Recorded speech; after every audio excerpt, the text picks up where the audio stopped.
Gracias a ustedes por estar acá. La idea de hoy es hablar un poco sobre el tema de eritropoyesis y a través de la eritropoyesis llegar al punto donde nosotros nos encontramos en este momento investigando desde la Universidad Nacional. Bien sabemos que cuando hablamos de eritropoyesis, eritro, que viene del griego rojo, y poiesis, que viene del griego hacer, que significa hacer, en últimas, glóbulos rojos. Entonces, ¿por qué es importante? Porque cuando hablamos de eritropoyesis, es la formación de glóbulos rojos y son importantes porque los glóbulos rojos lo que hacen es que sintetizan hemoglobina para transportar oxígeno, que en últimas va a ser utilizado para la producción de energía.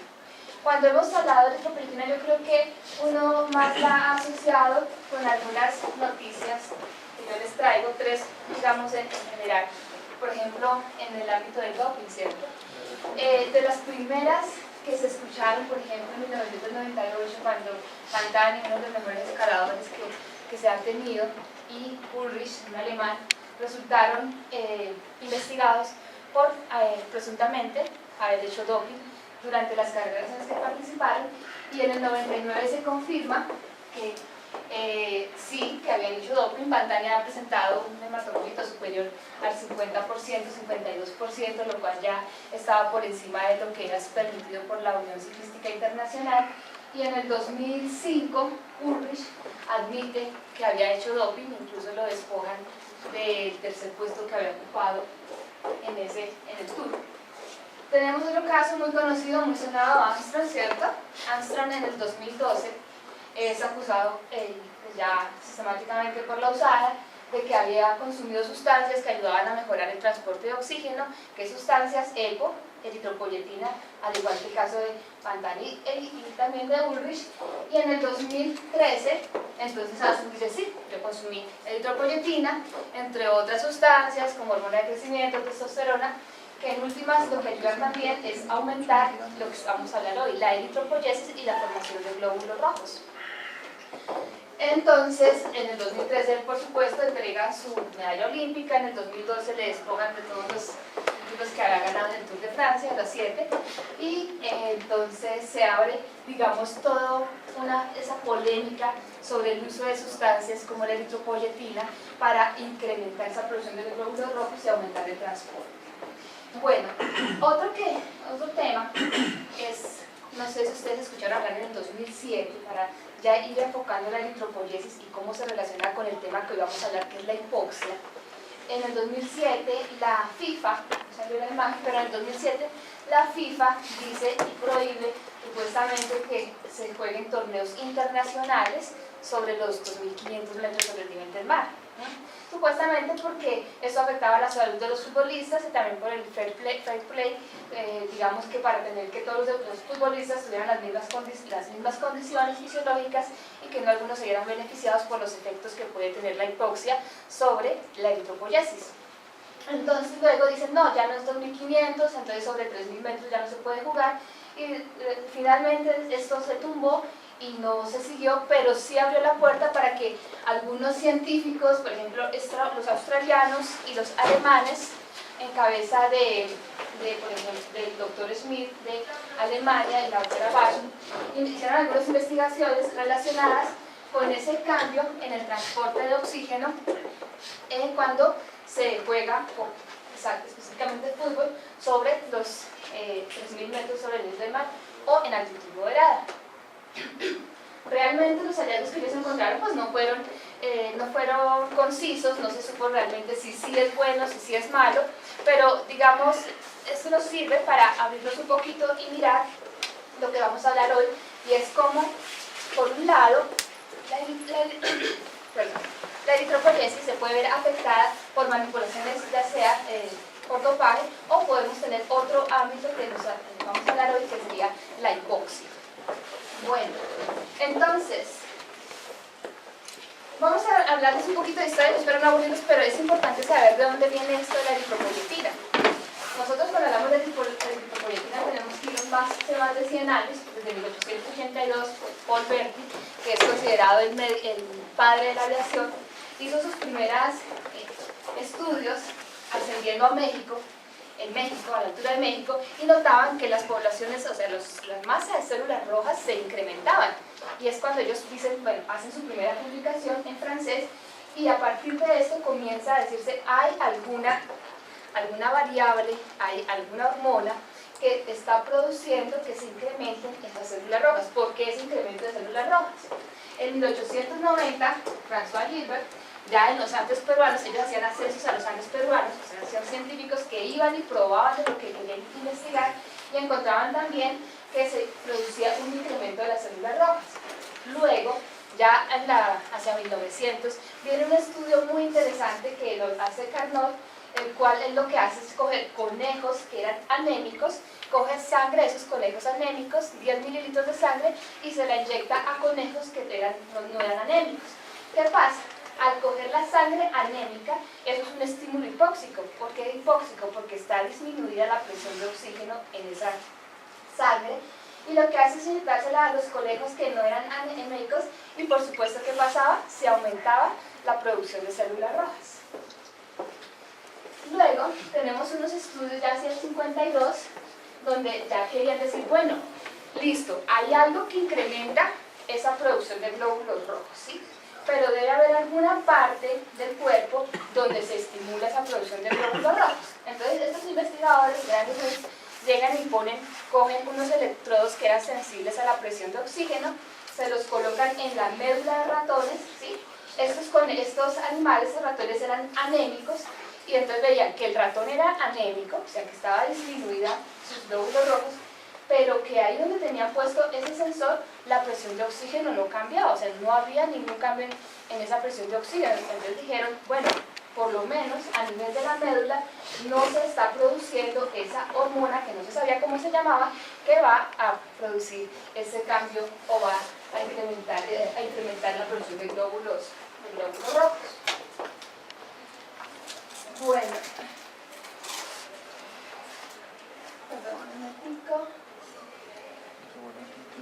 en ese momento, digamos, que se conocía cuál era la hormona, que se decía que había una hormona, esta hormona la llamaban la hemapoietina, todavía no se hablaba de la eritropoietina como tal.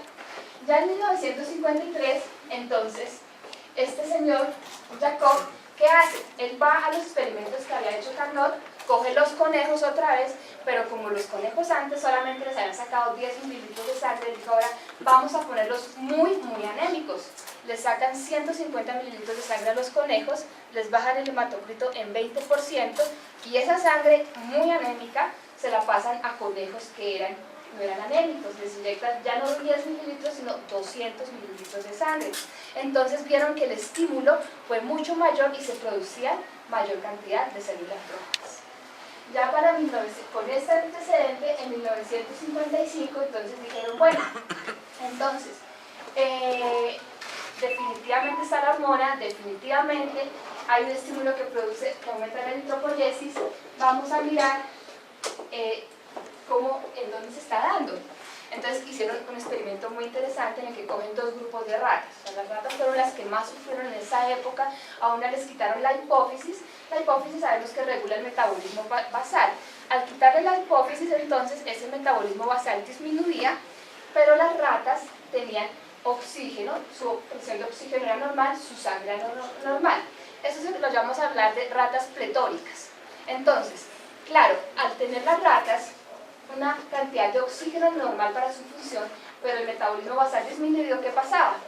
¿Sí? O sea, el metabolismo basal está disminuido, pero las ratas tenían más oxígeno del que necesitaban para vivir. Entonces, acá no veían ellos nada. En cambio, cogieron otras ratas a las que les quitaron las nefronas, y al quitarle las nefronas, vieron que estas ratas, en cambio, sí disminuían en la cantidad de oxígeno que tenían. ¿Sí? Entonces ya se va ubicando que el punto de producción de la eritropoyetina era más o menos hacia, digamos, hacia la nefrona. Ok. Sí. Entonces, en estas épocas, ya en el 56 y el 57, es muy importante. ¿Por qué?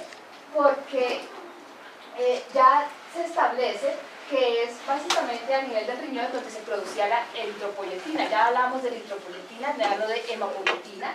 Y entonces en el estudio del 56 lo que hacen es removerle las glándulas endocrinas a las ratas, tampoco encuentran nada.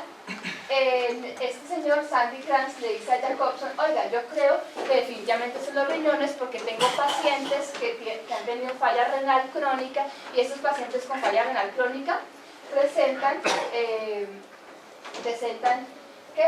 disminución de la cantidad de oxígeno que tienen en su cuerpo.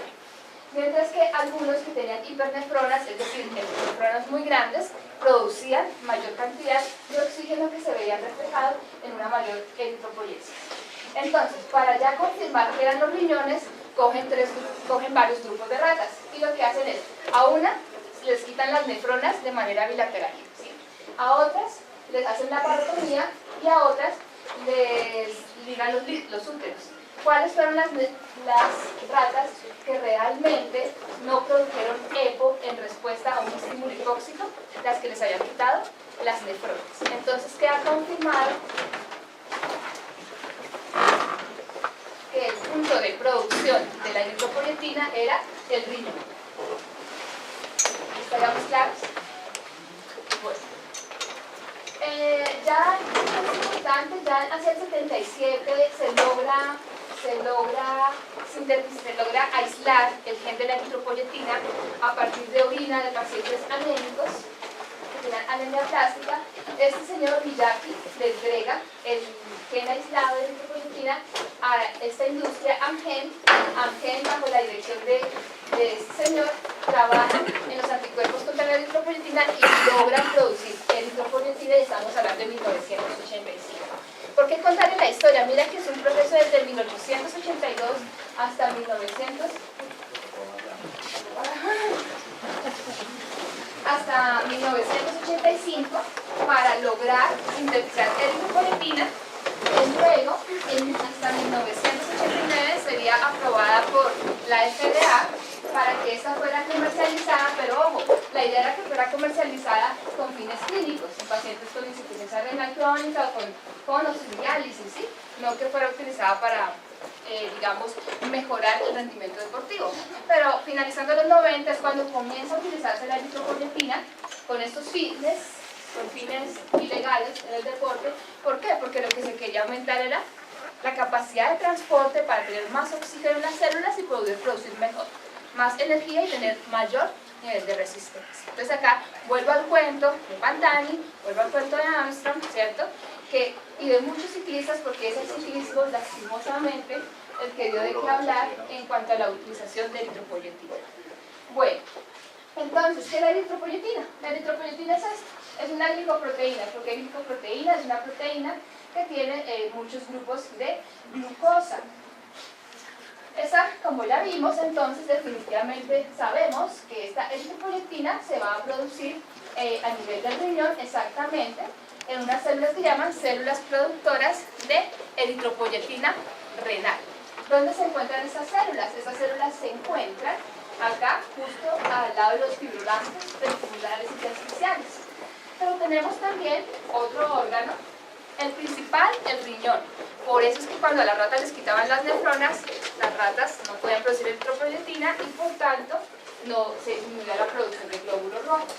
Y pues tenemos otro órgano que en segundo lugar va a producir eritropoyetina, que es el hígado, justo acá, en los hepatocitos alrededor de la vena central. Durante la etapa embrionaria, el hígado es el principal lugar donde se produce eritropoyetina, pero ya una vez durante el desarrollo biológico pasa a ser el riñón y el hígado ocuparía un segundo lugar. Tenemos que tener en cuenta, nosotros hablamos todo el tiempo de eritropoyetina, digamos, a nivel renal y con una función básicamente de producir o de ayudar o de incrementar los procesos de diferenciación para la producción de glóbulos rojos. Pero quisiera que también no olviden que podemos encontrar eritropoyetina, que se ha encontrado RNA de eritropoyetina en otros tejidos como el corazón, como las neuronas, en el mismo pulmón, en los mismos folículos o incluso en los osteoblastos. Estos son, digamos, acá hablamos de las funciones no eritropoyéticas de la eritropoyetina. Ya la eritropoyetina tendría una función eritropoyética producir glóbulos rojos, y a nivel de otros órganos se estudia unas funciones no eritropoyéticas. Bueno, ahora, ¿dónde actúa esa eritropoyetina? Normalmente nosotros siempre hablamos, no, es que la eritropoyetina es la que va a ir a la médula y va a ayudar a que produzca glóbulos rojos. Pero ¿cómo funciona esto? Nosotros tenemos inicialmente unas células que son pluripotenciales, que se pueden convertir, puede seguir cualquiera de estas líneas, la línea mieloide o la línea linfoide, ¿cierto? La eritropoyetina tiene que actuar sobre un grupo celular que tenga receptor de eritropoyetina. Si no hay receptor de eritropoyetina, la eritropoyetina no puede actuar. ¿Y cuáles son las células que las tienen? No son estas primarias, sino son estas ya secundarias. Es decir, cuando ya comienza el proceso de diferenciación de las células rojas, acá lo tenemos encerradito. O sea, que actúa sobre las unidades eritroides tardías, no sobre las unidades eritroides tempranas. Estas unidades eritroides sí tienen receptor de eritropoyetina. Y entonces lo que va a hacer la eritropoyetina va a ser unirse a ese receptor y cumplir con tres funciones que tenemos que tener claras. Una, que es prevenir la apoptosis o muerte celular. O sea, garantizar que esta primera formación llegue finalmente a un eritrocito que sintetiza hemoglobina. Estos primeros de acá no sintetizan hemoglobina, es ya el eritrocito maduro el que va a sintetizar hemoglobina.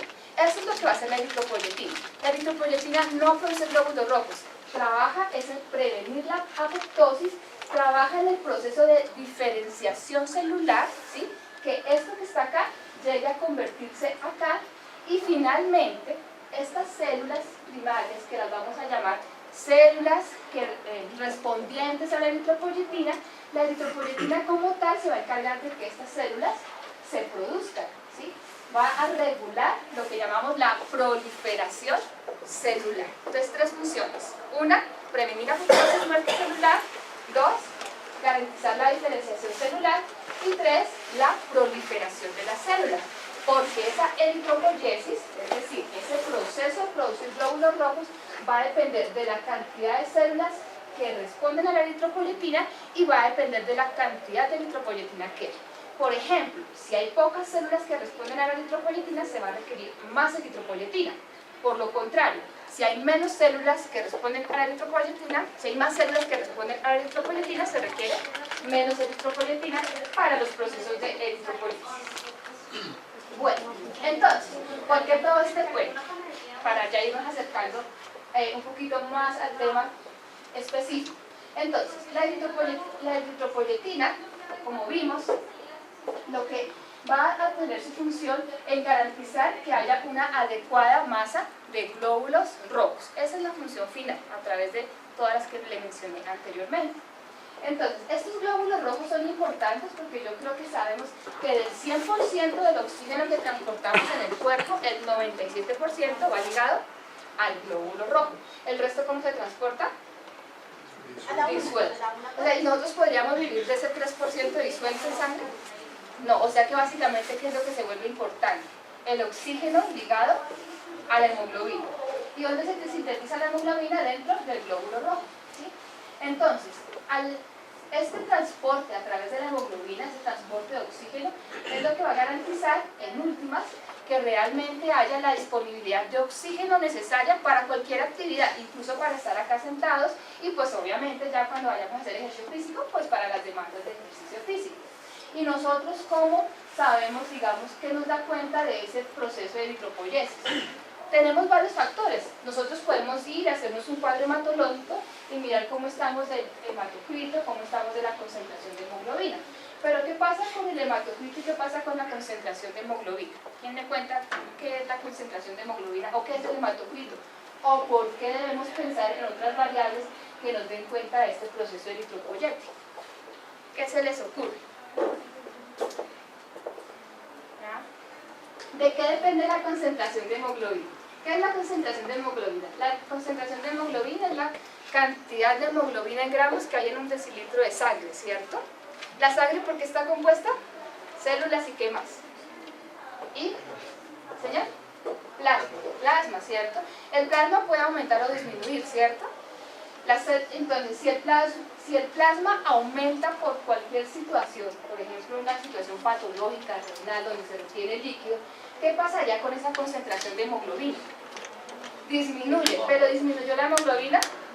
Disminuyó, ¿cierto que no?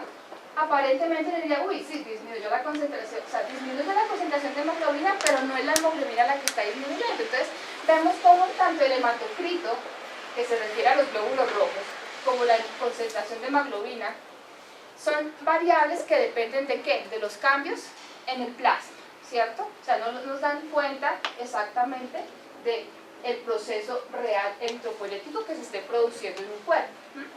Entonces, esa es la razón por la cual nuestro grupo de investigación ha optado por hacer estudios sobre la masa total de hemoglobina. Entonces, la masa total de hemoglobina, lo que nosotros hacemos es medir la masa real que hay en el cuerpo de esta proteína transportadora independiente de las fluctuaciones del plasma.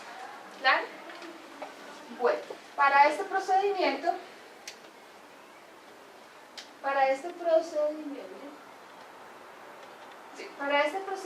entonces nosotros lo que hacemos es utilizar un método, se llama método de reinhalación de monóxido de carbono, que fue descrito por Smith. Smith es nuestro asesor, el asesor de los proyectos que nosotros trabajamos con hipoxia y masa de hemoglobina en el 2005. Ya más adelante les explicaré de qué trata. Bueno, ¿por qué es importante la masa de hemoglobina a la hora de hablar de ejercicio físico? Porque la masa de hemoglobina, cambios de 1 gramo en la masa de hemoglobina representan cambios de 4 mililitros en el consumo de oxígeno. O sea, si una persona por cualquier método, o sea, método ilegal o método legal, hablemos de hipoxia, o por cuestiones de la maduración biológica, incrementa su masa en 1 gramo, entonces estamos hablando que tiene la posibilidad de aumentar 4 mililitros de oxígeno, que eso fisiológicamente es significativo. Entonces, ¿y qué pasa? La masa de hemoglobina va a responder a dos tipos, está determinada por dos tipos de factores. Unos factores extrínsecos, que serían la hipoxia. Y ya vimos más o menos por qué todos los estudios que nos mostraron cómo realmente es la hipoxia la que llevaba a que se viera un incremento de células rojas, de glóbulos rojos. ¿Sí? Entonces la hipoxia ya se sabe que va a aumentar esa masa de hemoglobina. ¿Por qué? Por incrementos en la producción de eritropoyetina, aumento del proceso eritropoyético y por tanto una mayor síntesis de hemoglobina. Tenemos también entonces el entrenamiento físico. Hay muchos estudios ya en adultos que han descrito que el ejercicio físico puede incrementar también esa masa de hemoglobina. Hay algunos hechos en adolescentes, como 4 estudios no más, pero parece ser que la masa de hemoglobina tiene también una determinación de manera importante a nivel genético. Bueno, y tenemos los factores intrínsecos. ¿Qué son los factores intrínsecos? La masa de hemoglobina varía de acuerdo al sexo, si se es femenino o masculino. Los hombres presentan mayor masa de hemoglobina y de acuerdo a la maduración biológica. Esto es lo que nosotros estamos estudiando, porque la masa de hemoglobina va variando de acuerdo conforme se desarrollan los sujetos, especialmente cuando hablamos del hombre, porque depende de factores hormonales que se dan durante estos procesos de maduración biológica. Entonces, acá la pregunta es, en nuestro estudio es básicamente hipoxia versus maduración biológica, porque lo que nosotros estudiamos son niños y adolescentes, y le agregaríamos un versus entrenamiento, pero hoy vamos a hablar más de hipoxia versus maduración biológica. Bueno, ya sabemos, yo creo que todos vamos a recordar un poquito la hipoxia, el concepto de hipoxia, que se refiere al descenso en el aporte de oxígeno a los tejidos, y eso a la vez va a causar una caída en la presión parcial del gas, a cual tiene diferentes causas. Puede tener unas causas patológicas, pero a nosotros nos confiere hoy ¿qué? El tema de la altitud. Entonces, al nosotros estar sometidos a una mayor altitud, por ejemplo para el caso de Bogotá, que nos encontramos a 2600, es decir, a una altitud moderada, eso va a causar, o sea, vamos a hablar de que estamos en un ambiente hipóxico, sometidos a un estímulo hipóxico. Bueno, ¿y cómo sabemos, o cuál es la respuesta y la adaptación a la hipoxia? Nosotros ante la hipoxia podemos hablar de unas respuestas y unas adaptaciones. Respuestas es, por ejemplo, la persona que llega de Cartagena hoy y va a estar acá en Bogotá y va a tener que hacer unas respuestas agudas para poder responder a ese estímulo hipóxico. Yo creo que ustedes han tenido compañeros que vienen, dicen que se sientan mareados, que no pueden respirar, bueno, una cantidad de cosas que son respuestas, pero básicamente a largo plazo, ya a largo plazo lo que vemos dentro de los demás adaptaciones, pero que nos interesa más a nosotros, es una eritropoyesis, un incremento en la producción de glóbulos rojos por un incremento en la producción de eritropoyetina. Pero para hablar de eso es importante que hoy mencionarles un factor que determina ese incremento en la eritropoyesis y que se llama el factor inducible de la hipoxia. ¿Y qué es eso? El factor inducible de la hipoxia es básicamente, y fue descrito por Wallis y Mensah en 1992, en células, esto lo hacen en células de cáncer, de ovario, que son de cáncer cervical, que son, digamos, el modelo celular que más se utiliza para todos estos tipos de estudios. Y lo que se hizo fue mirar cómo se comportaba en normoxia, hipoxia y reoxigenación. Entonces descubren este factor inducible de la hipoxia, ¿sí lo han escuchado? El HIF. El HIF-1-alfa, HIF-2-alfa. Bueno, entonces, ¿qué es este factor? Este factor no es más que un activador de los procesos o activador de algunos genes. Vamos a hablarlo de manera sencilla, de algunos genes. O sea, un gen puede estar ahí dormidito, pero necesita alguien que lo active. En este caso, el HIF cumple esa función. Entre los genes que activan, adivinen cuál está. El gen que codifica la eritropoyetina. ¿Sí? Entonces, él codifica muchos genes. Yo acá, mira, acá ustedes podrían mirar en esa tabla y tienen muchísimos. Pero si nosotros vamos a hablar, digamos, de los temas que nos conciernen, sobre todo con ejercicio físico, vemos cómo el HIF está implicado en la activación de los genes de EPO y en estos, mira, en este que es súper importante, que es el factor de crecimiento vascular del endotelio. Pero bueno, refirámonos al gen del agua. Entonces, esto es lo que hace el HIF. El HIF es un activador. Y vamos a entenderlo para que, digamos, aprendamos hoy un poquito de qué es ese HIF. Entonces, ese HIF está formado por dos cadenas.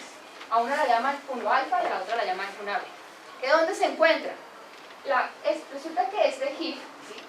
Estas dos cadenas, para que funcionen tienen que unirse. Pero esta 1-beta se encuentra en el núcleo de la célula.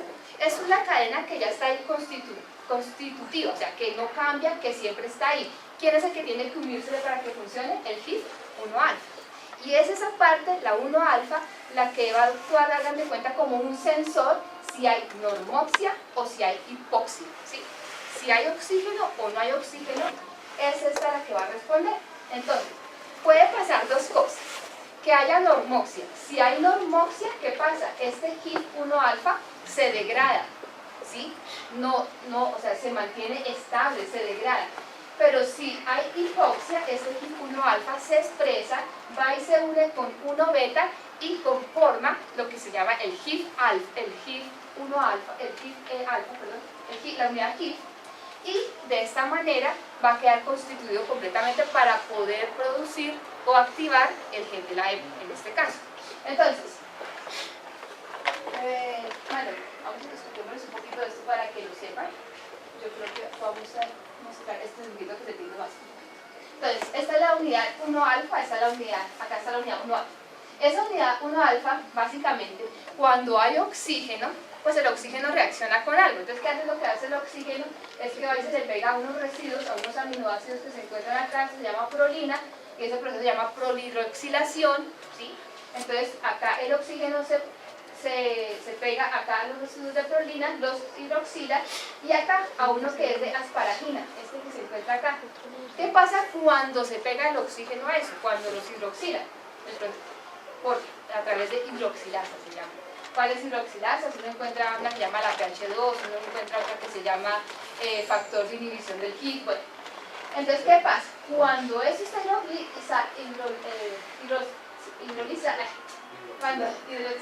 hidroxilado, ¿sí? ¿Qué pasa? Resulta que uno tiene acá una proteína que se llama el complejo von-Hippel-Lindau. Cuando esto está hidrolizado, ese complejo se pega. Si no estuviera hidrolizado, no se pega. Entonces, esto se pega acá, y por otra parte, cuando esto está hidrolizado, este complejito que ustedes ven acá, miren, es muy importante, P300CBP. ¿Por qué? Porque este complejo es un activador de la transcripción de genes, en este caso de la eritropoyetina. Entonces, cuando ese está pegado acá, no deja que este se une. Entonces, son casos contrarios. La hidroxilación de acá permite que el von-Hippel-Lindau se pegue acá, pero la hidroxilación de acá no deja pegar este complejo, o sea que queda como inactivo ese HIF1-alfa, esa cadena queda inactiva, ¿sí? Entonces, cuando eso está pegado acá, ¿sí? Resulta que viene un proceso que se llama, y es que las ubiquitinas, que son unas proteínas que van y marcan a algo, una ubiquitina es una proteína que va a marcar algo para que ese algo pueda ser degradado, pueda ser destruido, ¿sí? Entonces la ubiquitina dice, uy, acá hay von-Hippel-Lindau, entonces yo voy y me uno, se produce una ubiquitinización, y lo que se hace es que una vez queda marcado, eso puede ser degradado por los proteosomas. ¿Y qué son los proteosomas? Son unas estructuras celulares que lo que hacen es degradar aquellas proteínas que no se necesitan o que están dañadas, de mantener como la homeostasis de las proteínas. ¿Es claro? Bien. Entonces, definitivamente, miren, tuvimos un proceso acá donde se marcó para ser degradado, un proceso acá donde se inactivó, o sea, ¿qué quiere decir? Que este HIF1-alfa no funcionó, o sea, no se va a poder ir a unir al HIF1-beta, o sea, no pasa nada. Pero ¿qué pasa en el caso contrario? O sea, en los casos de hipoxia. ¿Qué pasa en la hipoxia? Entonces, acá tenemos normoxia, y ahora ¿qué pasa en hipoxia? Pues, ¿qué pasa en hipoxia? Si no hay oxígeno, perdón, un momento. Si no hay oxígeno, se podrá hidroxilar los residuos de prolina y asparagina. No, porque no hay oxígeno, o sea, no va a ir allá a pegarse, o sea, no hay hidroxilación, ¿cierto? Entonces, si no hay hidroxilación, se va a pegar el von-Hippel-Lindau, ¿sí? Se va a ubiquitinizar, tampoco, ¿cierto? Se va a hidroxilar la asparagina, tampoco. O sea que el CBP300 sí se va a poder pegar, o sea que se activa la unidad 1-alfa. Se activa esta unidad 1-alfa, mira, se une al HIF1-beta, quedan constituidos, y resulta que en los genes, precisamente en el gen de la eritropoyetina, uno de los descubrimientos que se tuvo es que tiene una zona que se llama, no sé exactamente el nombre del inglés, pero es una zona de respuesta, un elemento de respuesta a la hipoxia, se llama HRE, elemento de respuesta a la hipoxia. Entonces, a ese elemento de respuesta a la hipoxia se va a unir este ya HIF con su unidad 1-alfa, 1-beta, y en definitiva que se va a producir un proceso de transcripción ya para que entonces se active el gen de la EPO y se pueda producir ¿qué? Eritropoyetina, ¿en dónde? Dijimos que se producía En el riñón. en el riñón. ¿Ven la importancia de la hipoxia? ¿Sí? Entonces eso pasa cuando estamos acá, aquí en Bogotá, eso pasa en situaciones de ejercicio, porque recuerden que todo, digamos, disminución de llegada de oxígeno a un tejido va a causar una situación de hipoxia, y en este caso en el riñón, ustedes saben que durante el ejercicio físico hay una disminución de la tasa de sangre que llega a la sangre, y también es un estímulo hipóxico para el riñón para que se lleven a cabo todos esos procesos de aumento de la eritropoyesis. Eso era por un lado explicar un poquito así de manera general, muy general, la parte molecular de la hipoxia. Ahora lo que nos vamos a hablar es la maduración biológica, porque es lo que nosotros estamos estudiando. Entonces nosotros nos pusimos a mirar, y resulta que ustedes ven hoy en día a sus deportistas ya, Nairo, a Chao, a Carlos Roberto, ¿cierto? Pero uno se pregunta cómo fue la infancia de ellos, la infancia fisiológica de ellos. ¿Cómo habrá sido, si en esa época, cómo estaba su consumo de oxígeno, cómo estaba su eritropoyesis? Uno no se la imagina, ¿cierto? Eso es lo que nosotros estamos mirando hoy en día, porque resulta que, miren, este es un estudio del 52, hay diferencias entre lo que un adulto tiene hoy en día en cuanto a eritropoyetina, testosterona, consumo de oxígeno, y a lo que se encuentra en sus etapas infantiles y adolescencia. Entonces, este estudio, que es del 52, de los primeros de Armstrong, esta es la tesis doctoral de Armstrong, él hizo con una población desde los 4 años hasta los 24 años, les hizo estudios de todo, les midió de todo pues con las condiciones arcaicas de la época, y entre ellas estuvo caracterizar la parte sanguínea. Cuando caracterizó la parte sanguínea, ¿qué caracterizó? Masa de hemoglobina, volumen sanguíneo, concentración, masa de hemoglobina por kilogramo de peso. ¿Y qué encontró? Miren, en algunos subgrupos, él tenía subgrupos de edades de 7 a 9, 10 a 11, 12 a 13, 14 a 15, etc. ¿Sí? Resulta que entre los 7 y 11 años él se daba cuenta, miremos la masa total de hemoglobina acá, que la masa de hemoglobina entre hombres y mujeres, ¿cómo era? ¿Diferente o era casi similar? Era parecida, pero díganme, ¿qué pasa cuando llegaba la etapa de adolescencia? ¿Qué pasó? ¿Qué pasó con los niños? Muchísimo más, ¿cierto? Entonces nosotros ya diríamos, ya se incrementó la eritropoyesis, ¿cierto? ¿Pero por qué? ¿Cierto? O sea, ya sabemos que eso es porque hay un proceso incrementado de eritropoyesis.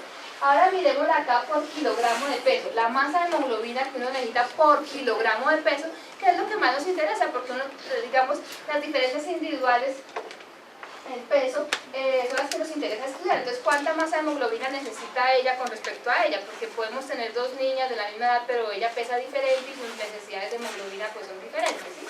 Entonces, acá mira, mantenemos las similitudes entre hombres y mujeres. ¿Y qué pasa también cuando llega la adolescencia? Se sigue manteniendo la diferencia. Ustedes dirán, pero es un punto de diferencia, ¿cierto? Pero ¿qué dijimos anteriormente? Que 1 gramo, ¿cierto?, de diferencia son 4 mililitros de consumo de oxígeno. O sea, ya 2 gramos son 8 mililitros, 3, 12. O sea, eso ya va a plantear, si correlacionamos la masa de hemoglobina con el consumo de oxígeno y decimos que en parte el consumo de oxígeno depende de la cantidad de masa de hemoglobina, estamos diciendo que los hombres ya pues por sí tienen una ventaja por tener más masa de hemoglobina, ¿sí? Bueno, estos estudios fueron hechos a nivel del mar, o sea, aquí no estamos viendo nada de hipoxia, ahí vimos un efecto de la maduración.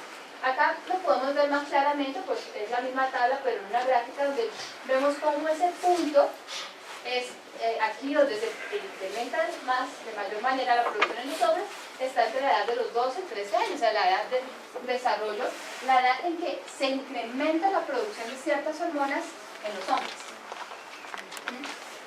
Bueno, entonces, ¿pero cuáles hormonas? Resulta que, pues, la primera que se dice sería la testosterona. Nosotros siempre hemos hablado, o muchas veces yo creo que se ha asociado a la testosterona como una hormona anabólica de producir tejido, ¿cierto? Pero la testosterona es también un factor eritropoyético. Por eso Armstrong, cuando consumía testosterona, también eso podría haber afectado su capacidad de resistencia. Entonces la testosterona, y ya digamos, hay más estudios, hay más personas, más investigadores tratándose de acercar cuál es el mecanismo por el cual la testosterona incrementa la eritropoyesis. Y yo también lo estoy mirando, ¿sí? Lo estamos mirando para poder explicar, porque es parte de lo que queremos explicar en nuestro estudio. No lo vamos a medir, pero queremos mirar cómo se explica. ¿Y por qué? Bueno, pero resulta que en algunos estudios que se han hecho dicen, bueno, sí, los hombres aumentan la eritropoyesis y se aumenta la hemoglobina como hasta los 18 años, pero resulta que como el pico de producción de testosterona tiende a ser como hacia los 16 años. ¿Qué sería lo que mantiene ese aumento de la testosterona en los hombres en edades siguientes? Algunos estudios, esto es un libro, han sugerido que el factor de crecimiento similar a la insulina y asociado a la hormona de crecimiento podrían también estar asociados a ese incremento de la eritropoyesis en los hombres junto con la actividad de la testosterona. ¿Qué pasa con las mujeres? Pues las mujeres, gracias a Dios, producimos menos testosterona, ¿cierto? Ya no todo picotudo.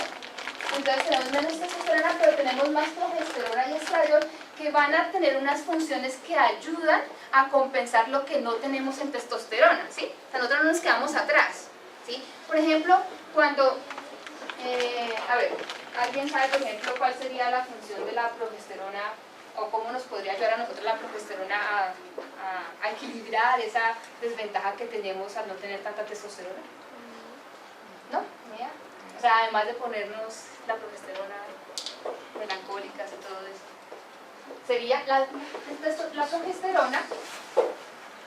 La progesterona es una hormona que va a aumentar la actividad ventilatoria, o sea, va a tener un efecto sobre esos receptores ventilatorios y mejora la ventilación en las mujeres. Las mujeres ventilamos mejor. Incluso algunos estudios de Chris Tancho, un estudio realizado por Chris Tancho mostró cómo incluso las mujeres pueden responder mejor a la hipoxia, porque ¿cuál es la primera respuesta que uno hace cuando llega, por ejemplo, el nivel del mar a hipoxia? ¿Qué sería lo primero que hace, su primera respuesta? Exactamente, aumentar la ventilación, exactamente, entonces aumentar la ventilación.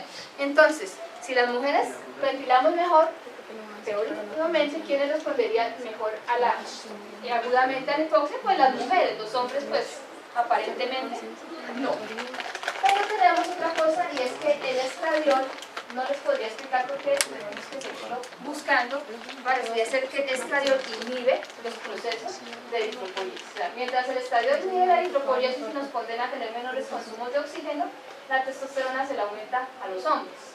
Y a nosotros la progesterona pues nos ayudaría a tener unos mejores procesos ventilatorios.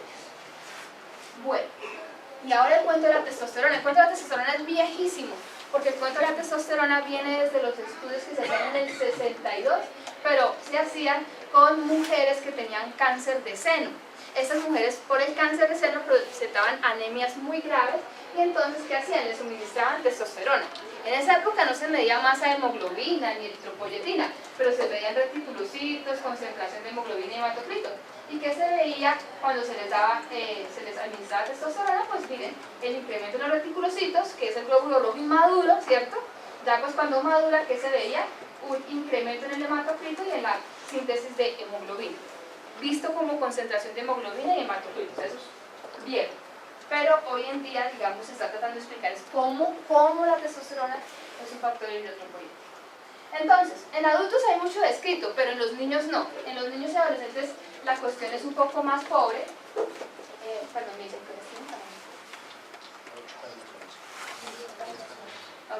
que Entonces, resulta que en los niños no es claro el tema. No sé, se han hecho, ya les mencioné, hay 4 estudios general en niños y adolescentes que han medido algo de masa de hemoglobina y han tratado de explicar algo de variables sanguíneas, pero más en relación al entrenamiento. No hay de hipoxia, no han controlado los procesos de maduración, o sea, no puedo decirlo que no han realmente evaluado cómo la maduración puede afectar en estas variables. Entonces, lo que nosotros hicimos fue, bueno, entonces pongámonos la tarea de hacerlo. ¿Por qué? Porque resulta que el mismo Chris Tancho, que es mi tutor de doctorado, él hizo un estudio con Colciencias para mirar aquí en Colombia dónde se encontraba el umbral eritropoyético, o sea, cuál era ese umbral a partir de donde se disparaba la eritropoyesis. Y entre todos los hallazgos que encontró, hubo uno que nos llevó precisamente a esta pregunta, y es que aquellos chicos que acababan de salir justo de la adolescencia, los más jóvenes, que me dijo que eran como de 17, 18 años, presentaban valores de hemoglobina más altos que el resto de las personas. Entonces uno decía, bueno, entonces, ¿qué pasa con estos chicos que acaban de salir de la adolescencia? Nosotros lo que dijimos, bueno, entonces vamos a comparar el comportamiento de esas variables hematodómicas y hormonales que están relacionadas con el transporte de oxígeno. Vamos a comparar el consumo máximo de oxígeno de aquellos que residen en esta altitud, entre 2000 y 3000, contra aquellos que residen en baja altitud por debajo de los 1000 metros sobre el nivel del mar. Nos asociamos con todos ellos, con la Universidad de Bairro, con la de Oporto, con la Universidad Central del Valle, Colegios, con Coldeportes, con el Instituto Distrital de Recreación y Deporte. Todas las asociaciones fueron muy importantes porque pues realmente el trabajo cooperativo es lo que permite hacer algo de trabajo científico acá.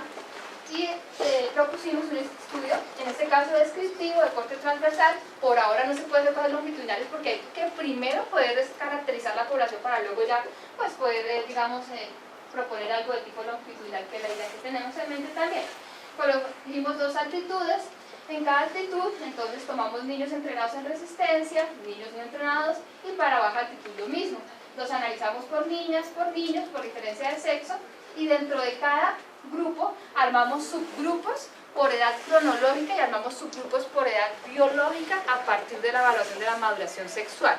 Utilizamos la evaluación por Tanner, y aparte de eso, pues a todos les medimos la testosterona. Todos van a tener la evaluación de testosterona. La testosterona también nos permite indicar en los niños su nivel de maduración. Y también por los volúmenes de entrenamiento. ¿Por qué? Porque esos niños que entrenan pueden haber niños que tienen desde volúmenes de entrenamiento desde 6 horas hasta, por ejemplo, el que entrena kayak, que entrena entre 24 horas, el que entrena ciclismo que puede llegar hasta 30 horas con tan solo 15 años de entrenamiento. Bueno, ¿qué analizamos? Todo lo que ya les mencioné anteriormente, todo lo que les conté lo analizamos. Entonces, masa de hemoglobina, consumo máximo de oxígeno, analizamos volumen de sangre total, plasmático, concentración de hemoglobina, hematocrito, volumen de células rojas, eritropoyetina y reticulocitos como indicadores de la eritropoyesis.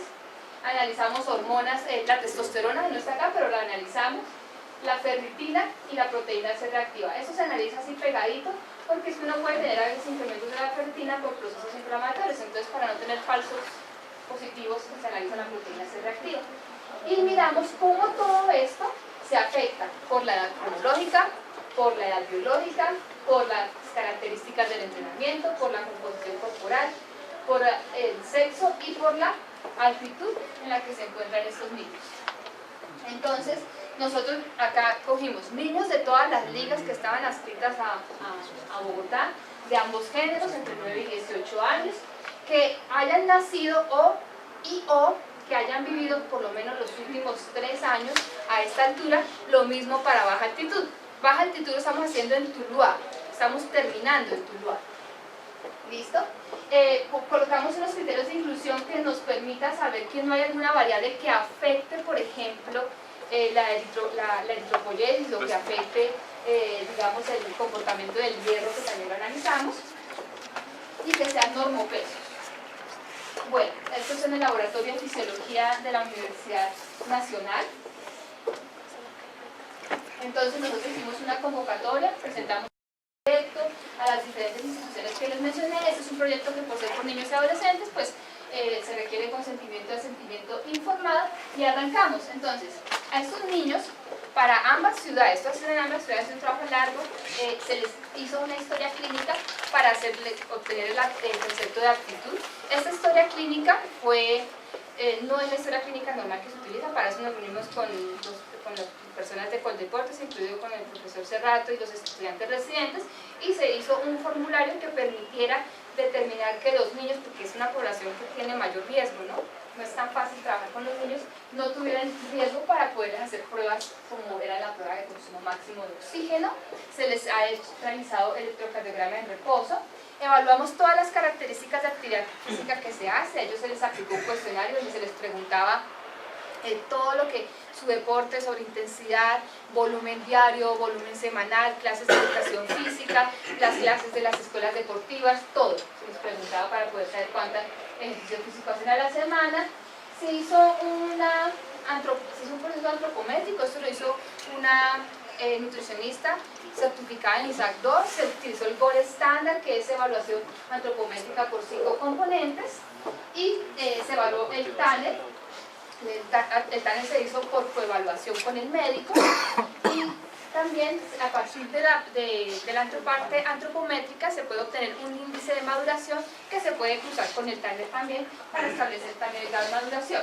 Resulta que como son niños a los que les estamos evaluando los glóbulos rojos, estamos evaluando el comportamiento del hierro, tenemos también que entrar a mirar que no estén suplementando de manera importante alguna cosa que pueda afectar el hierro, y que los resultados que obtengamos sea por la alimentación y no por otras cosas que estamos estudiando. Entonces, a cada niño se le hizo una evaluación de ingesta alimentaria por una nutricionista para mirar en especial cómo está la ingesta de hierro, y como de este estudio se deriva un estudio sobre antioxidantes y perfil redox, entonces se les evaluó también el consumo de antioxidantes.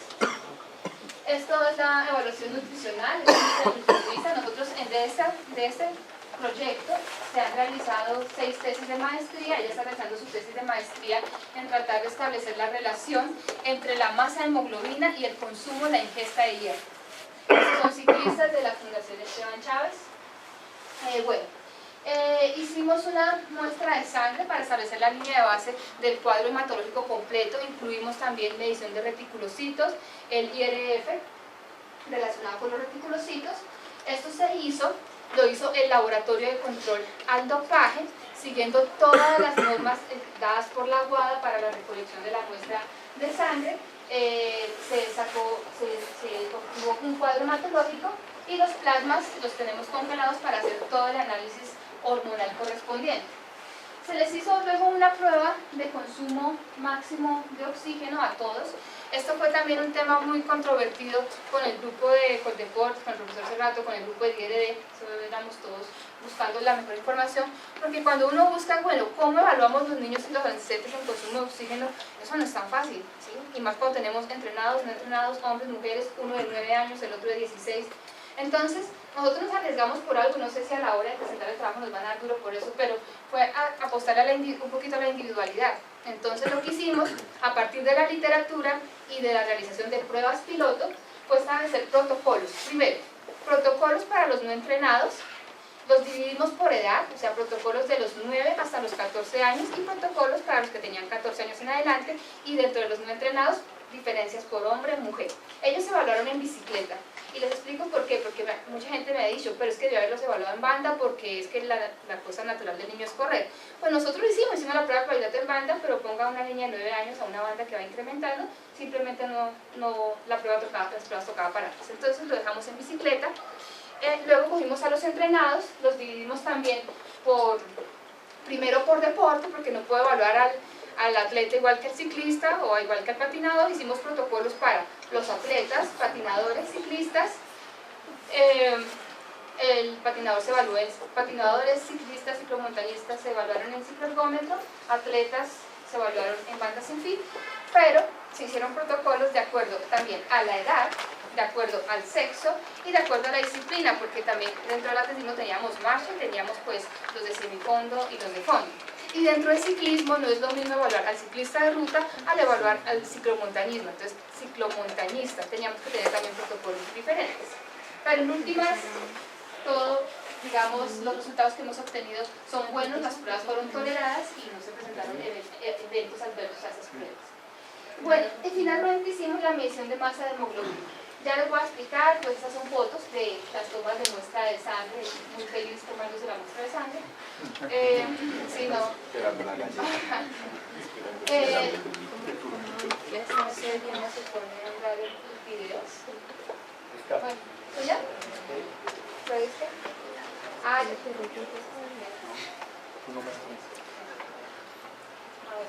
Bueno, esta parte de Bogotá fue realizada en el Instituto Distrital de Recreación, en la UCAR. En la UCAR,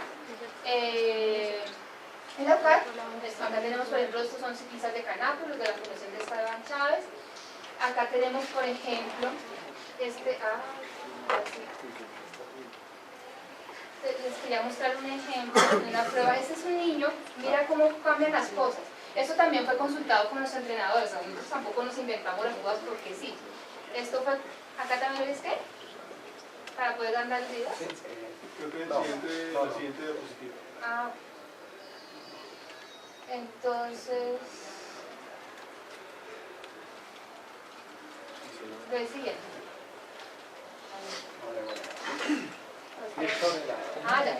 Por ejemplo, mira, este es un niño de 9 años que es marchista, porque acá nosotros hemos encontrado cosas muy interesantes a la hora de mirar a un niño deportista. Este es un niño marchista y pues no lo evaluamos en la marcha porque precisamente el niño de 9 10 años todavía no tiene el gesto adecuado para el gesto técnico para hacer marcha. Entonces estos niños, por ejemplo, de marcha pequeños los evaluamos en banda sin fin, pero por ejemplo acá tenemos uno, este niño.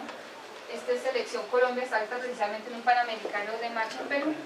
Ya se evaluaron dentro del gesto de la marcha y se evaluó, por ejemplo, en este caso, marcha es diferente al atletismo, entonces en marcha hasta el punto donde logran mantener el gesto, hasta ahí manteníamos la prueba.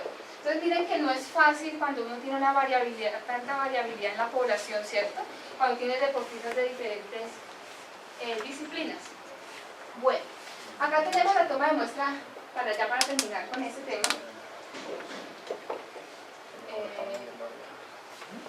La masa de hemoglobina, ¿qué es eso? Entonces, para explicarles rápidamente, este es el método de reinhalación de monóxido de carbono. Cuando dice monóxido de carbono, ¿le van a dar a los niños monóxido de carbono? Pues sí, pero digamos no son dosis tóxicas, porque la gente temía, ningún comité ética les va a probar porque dan monóxido de carbono. No, los niños no les pasa nada, quedan todos bien. Entonces, y además que esto ya lo habíamos hecho en Alemania con un grupo de niños. Entonces, bueno, lo que se hace es básicamente, acá estos son patinadores de este Club Talento en Línea, de Tunal, se les explica, bueno, estamos explicando la prueba. Acá, como ustedes pueden ver, hay un equipo que se llama un respirómetro, si lo vemos acá, ¿sí? Este respirómetro, ¿sí?, consta de una bolsa que tiene acá oxígeno, ¿cierto? Y ustedes pueden ver acá que tiene una jeringa, y en esta jeringa hay una cantidad de monóxido de carbono. La idea es utilizar monóxido de carbono, ¿por qué? ¿Por qué creen que utilizamos monóxido de carbono? ¿Por qué se les ocurre? ¿A qué se pega el monóxido de carbono? Más a la hemoglobina. Sí, la hemoglobina tiene una alta afinidad. O sea, ¿por qué se puede envenenar uno si se le queda el de carro por ahí prendido o el gas? Con monóxido de carbono, ¿cierto? Pero no los íbamos a envenenar, claro que no. Entonces, lo que les damos es una cantidad mínima de monóxido de carbono que está calculada de acuerdo a qué. O sea, no se les da todo lo mismo. Se les da, dependiendo de la edad, acá dividimos los grupos desde los 9 hasta los 16, una cantidad, y desde los 16 a los 18 otra cantidad, diferente hombres y mujeres, diferentes entrenados, no entrenados. Esta cantidad va entre los 0.8 mililitros por kilogramo de peso hasta hasta 1 mililitro por kilogramo de peso. O sea que uno coge 0.8 y lo multiplica por el peso corporal y le aplica una fórmula porque hay que tener en cuenta el cambio en la presión del gas, y eso es lo que se le va a dar. O sea, por ejemplo, digamos, a un niño de estos, este niño no sé si lo conocen, es un niño también de Selección Colombia de marcha. Él por su tamaño no se les da más, lo que más dimos fue como 80 mililitros, lo que más poquito, 25 mililitros de monóxido de carbono al más pequeñito. Entonces lo que hace el niño, voy a ponerle este videito.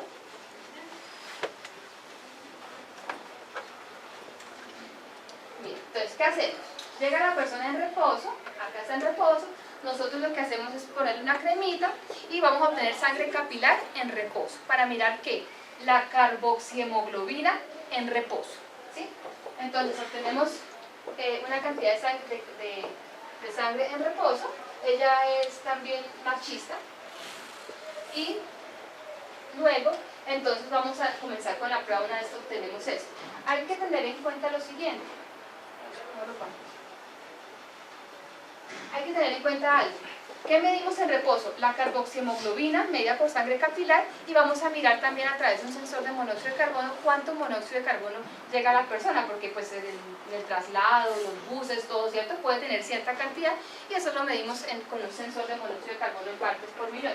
Acá no hay por... mira, por ejemplo, yo vengo acá a Chicaría, pero este chico es de Esteban Chávez y él ya está en este momento corriendo en Italia. Muy bueno, una prueba. O sea, es que acá es donde vemos que tenemos un potencial en los resultados que hemos ido obteniendo. Entonces, luego ya, ahora sí, lo que hacemos es luego lo que ven acá.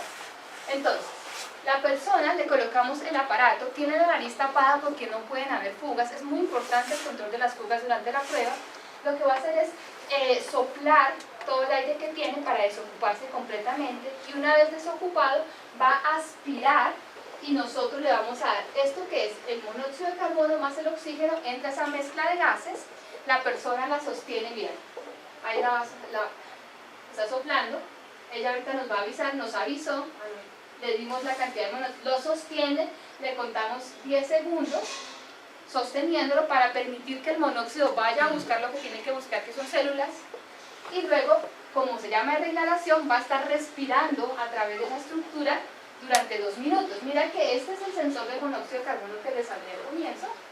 Con ese medimos el monóxido de carbono que hay en reposo, controlamos cualquier fuga durante la prueba. La persona respira por 2 minutos y al final lo que va a hacer es otra vez botar todo el aire que tiene. Todo ese aire que ella se le pide que bote al final es capturado ¿en dónde? En esta bolsa, y cerramos la llave. Y luego ya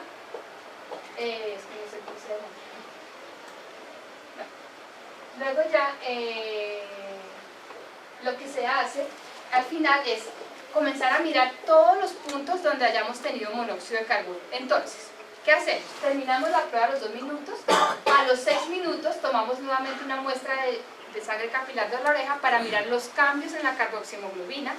luego a los 8 minutos tomamos otra muestra de sangre para mirar el siguiente cambio, y esos datos que obtenemos de ahí, más el monóxido de carbono que quedó acá hay una mezcla, monóxido de carbono más oxígeno.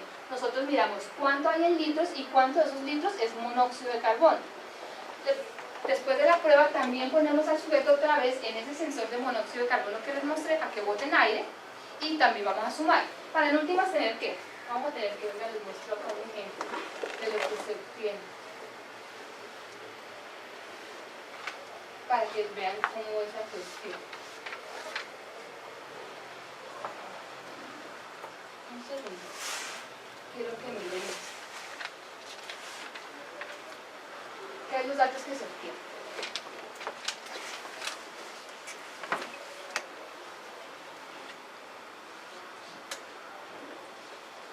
Nosotros todavía no tenemos todos los datos analizados, entonces mira, acá tenemos, esta es la base que manejamos para que miren un poquito sobre la vida real de las cosas. Entonces tenemos nuestro código, ¿cierto? Más o menos, ya hemos terminado, ¿no? Entonces, el lugar de nacimiento, altura a la que nació, fecha de nacimiento, tiempo de residencia en altura, sexo, para las mujeres fecha del último periodo menstrual, Tanner, la edad cronológica, si es entrenado o no entrenado, edad deportiva, la tenemos en cuántos tiempo ya practicando el deporte, pues para los no entrenados no aplica, vemos acá este caso.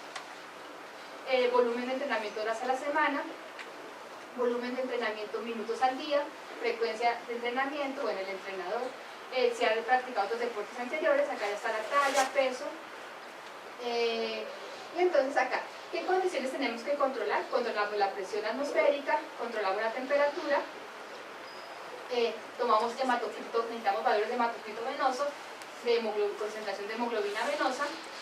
Estos son los valores que nos da el equipo de carboxihemoglobina en reposo.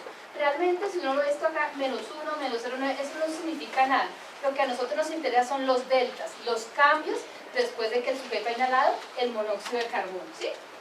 Bueno, acá esos serían los cambios a los 6 minutos y a los 8 minutos. Entonces mira que incrementa esa carboxihemoglobina. Nosotros evaluamos los cambios de aquí al cambio que se produce acá, que es el promedio, ¿sí?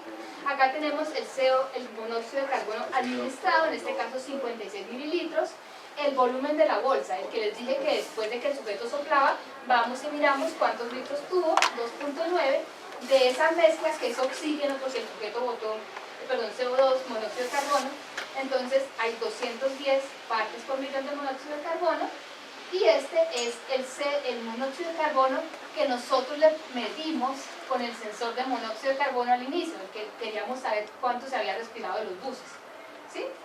Bueno, todo esto lo calculamos y miren, acá tenemos unos datos.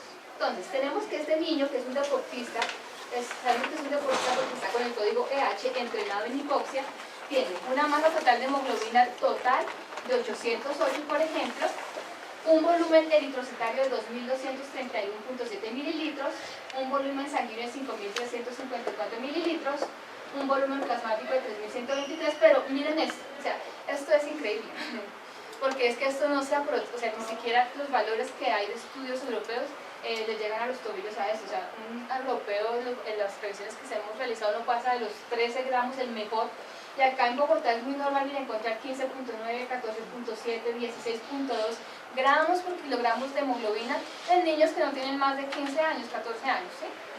Entonces acá tenemos ya los volúmenes de acuerdo a las...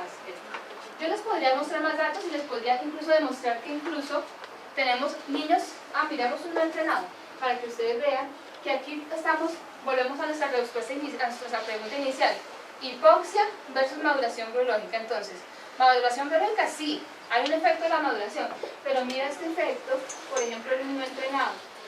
A ver, que no me hagan quedar mal. Miremos, a ver, porque tenemos datos de no entrenados. Mira, por ejemplo, esto. Este es un niño no entrenado, que uno no esperaría que tuviera una masa de hemoglobina de 12.9 gramos por kilogramo, uno esperaría menos. Entonces ya podemos mirar que hay que entrarnos a preguntar que no es solamente un efecto de maduración biológica, que hay otro factor que juega un rol, y estos son los datos que vamos a comparar con lo que obtengamos ahorita en Tuluá. Ya nosotros, sin hacer análisis estadístico, lo que uno va observando y va obteniendo, uno dice, sí, claro, Tuluá, los niños de Tuluá tienen una menor masa de hemoglobina por kilogramo de peso. Lo curioso es que a la hora de hacer consumo de oxígeno están dando muy similar a los de Bogotá. De todas maneras, eso parece que da una ventaja a los de Bogotá, porque es que los de Bogotá están a 2.600. O sea que si fueran y hicieran la prueba en Tuluá, posiblemente su consumo de oxígeno incrementaría no sé cuántos mililitros posiblemente. ¿Es claro? Y bueno, pues yo creo que habría más cosas para contarles, pero por el tiempo, pues simplemente, bueno, hemos analizado algunos datos de este tipo, pero los dejo para una próxima vez. Y acá, pues, gracias.